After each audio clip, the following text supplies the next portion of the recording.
They say you can measure the health of a democracy not by the cheers at a rally, but by the boos at a town hall. And folks, let me tell you, this week, the boos echoed louder than any campaign slogan. In Texas's 3rd Congressional District, one of the reddest of the red, a +30 Trump stronghold, MAGA Republican Congressman Keith Self took the stage at his own town hall. And what did he get for his loyalty to Trump, Musk, and the entire MAGA circus? He was mercilessly booed by his own voters. The ruby red heart of Texas turned scarlet with embarrassment.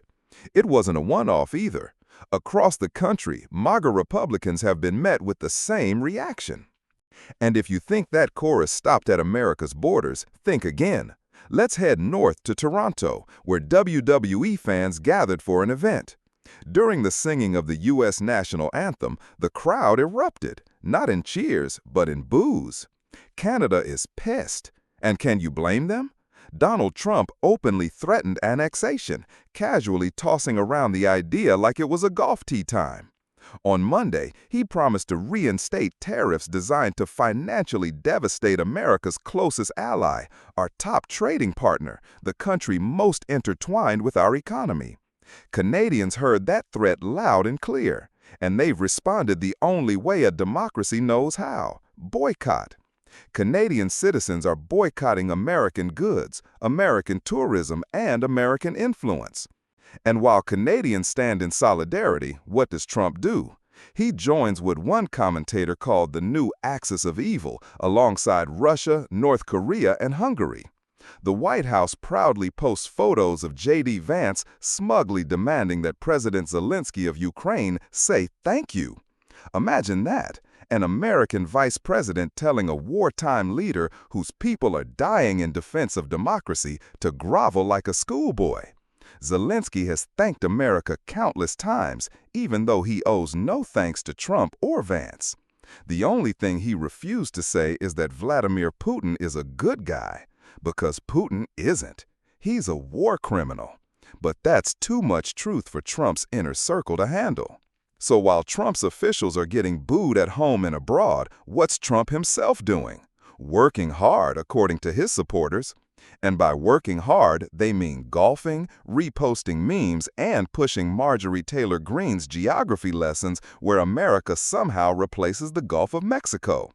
This is state-run propaganda at its most pathetic.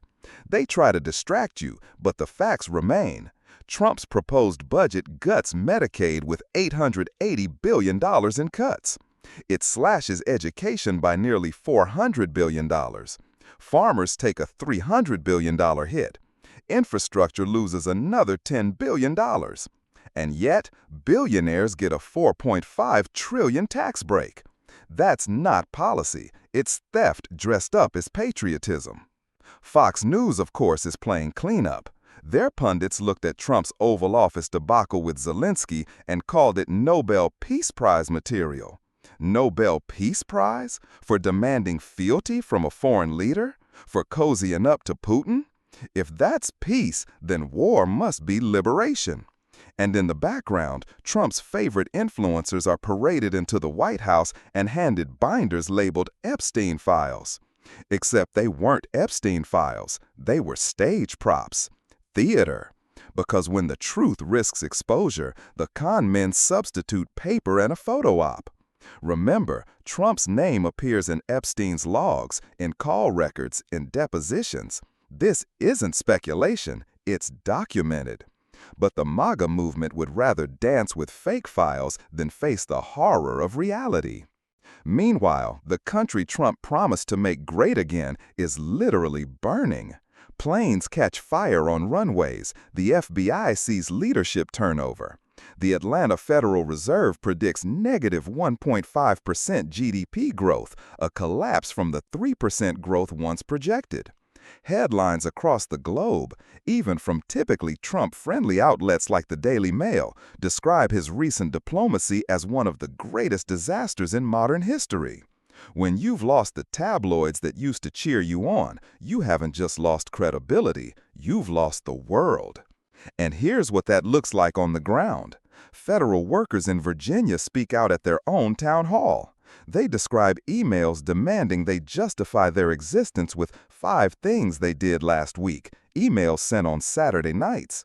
They describe being harassed, threatened, undermined by their own government.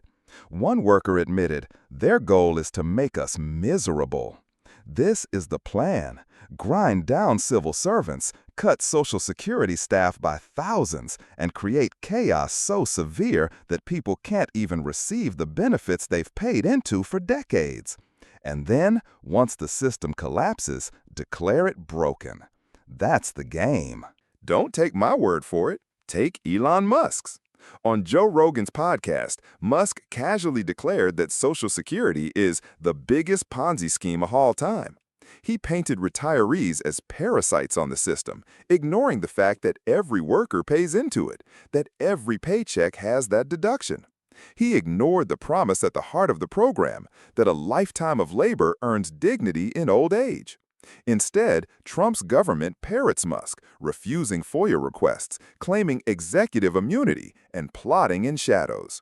The Wall Street Journal, no liberal bastion, looked at Trump's meeting with Zelensky and declared it bewildering. Global markets agreed. CNN's Fear and Greed Index flashed extreme fear as stocks sputtered. The VIX, Wall Street's fear gauge, hit its highest point all year. And while Americans watch their retirement accounts shrivel, J.D. Vance jets off to Vermont for a ski vacation. What greeted him there? Protesters, signs calling him a traitor, families forcing him to retreat to an undisclosed location.